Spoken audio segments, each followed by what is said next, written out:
I am sure आप सबने Netflix के ऊपर एक ना एक वेब सीरीज, मूवी, कुछ ना कुछ सोर्स ऑफ एंटरटेनमेंट ग्रैब किया होगा, लेकिन कभी बैठ के सोचा है कि इतना बड़ा जो एक एंटरटेनमेंट प्लेटफॉर्म है वो बना कैसे? किसी ने बैठ के ऐसा दिमाग लगाया, ब्रेनस्टॉर्म किया, कहीं ऑफिस में बैठे कि हम ऐसा कुछ बनाएंगे, या फिर वो ऐसे ही बन गया? So ladies and gentleman, let me tell you this story कि नेटफ्लिक्स कैसे ओरिजिनेट हुआ, और इससे हमें एक चीज सीखने को मिलेगी कि यार ऐसा भी हो सकता है। Let me start.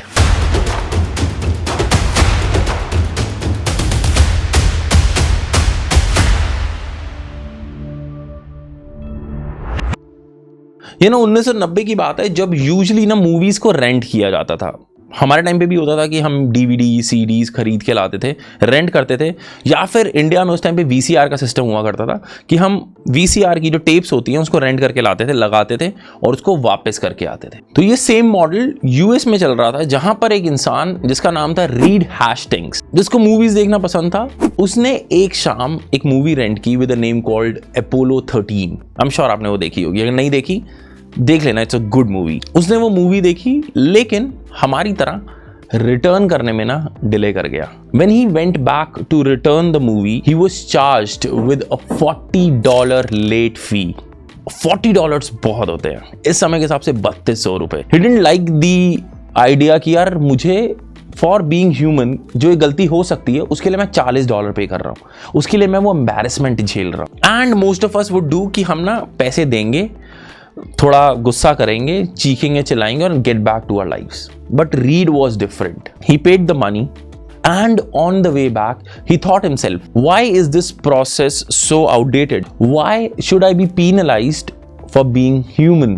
हो जाती गलतियां हमसे, बट here's the thing, जैसे मैंने आपको बताया कि हम जैसे लोग मूव ऑन कर जाएंगे, most of us would do it, but Reed didn't, and the idea started brewing in his head कि यार क्या किया जा सकता है। That made him different from normal people. अगले दिन he hit the gym, और वो जिम में है, अपनी एक्सरसाइज कर रहे हैं, and he sees people coming in and going out.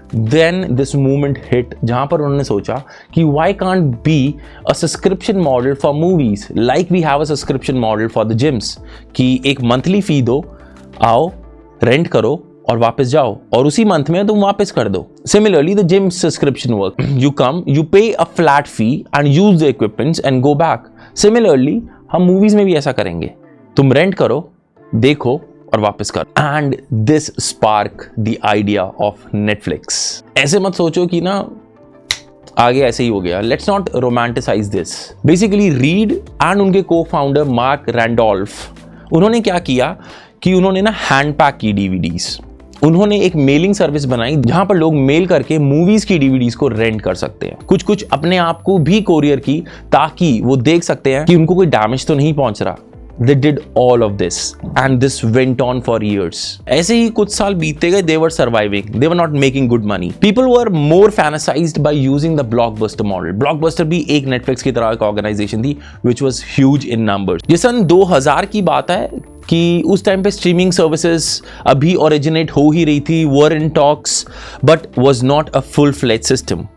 तो रीड और मार्क दोनों ब्लॉकबस्टर के ऑफिस में जाते हैं और नेटफ्लिक्स को बेचने के लिए बात करते हैं। They quote around $50 million USD. The question is, what did Blockbuster do?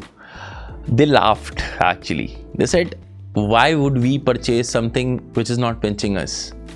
And that was the disaster decision by Blockbuster. But जो उस कॉन्फ्रेंस रूम में हुआ वो एक सस्पेंस नहीं है, it is all over the internet, we can talk more about that.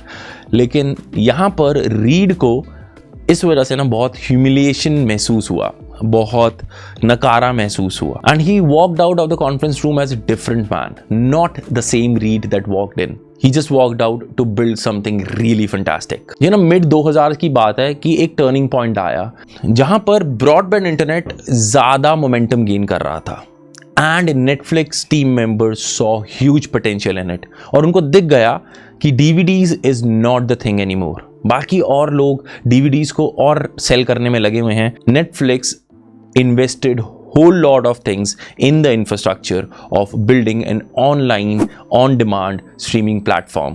Fast forward to today, अगर आप अभी देखेंगे ना, मैं फुल सर्कल कंप्लीट करता हूं तो ब्लॉकबस्टर जा चुका है।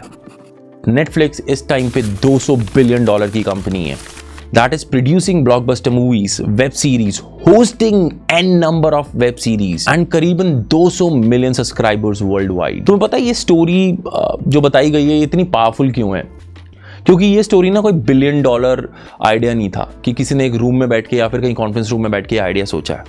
It was the $40 late fee that originated Netflix, जो इस टाइम पे $200 बिलियन की कंपनी है। इट वॉज द फ्रस्ट्रेशन, वो एक ह्यूमिलिएशन था जो एक इंसान ने ना पास ऑन नहीं किया, उसको इग्नोर नहीं किया। उसने कहा how can I solve this, how can I make it so easy, किसी और को ऐसी ह्यूमिलिएशन फ्रस्ट्रेशन महसूस ना हो।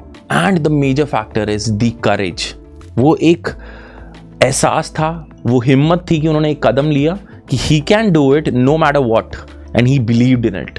So the next time you face a setback, you face a moment of humiliation, you face a moment of frustration, don't pass it down.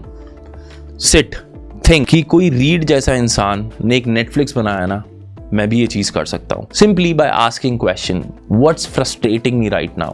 What small change I can make it to solve it? Because sometimes जो extraordinary ideas और journeys है ना, that come from very small thoughts like this, the $40 late fee. अगर आपको भी ये story inspiring लगी ना, let me know in the comment section कि what do you feel of this, and please consider subscribing. I will bring more stories like this which actually changed the idea of business, the idea to look at life. This is Pod with Nick. My name is Nikhil. I'm gonna sign off and I'm gonna see you in the next video.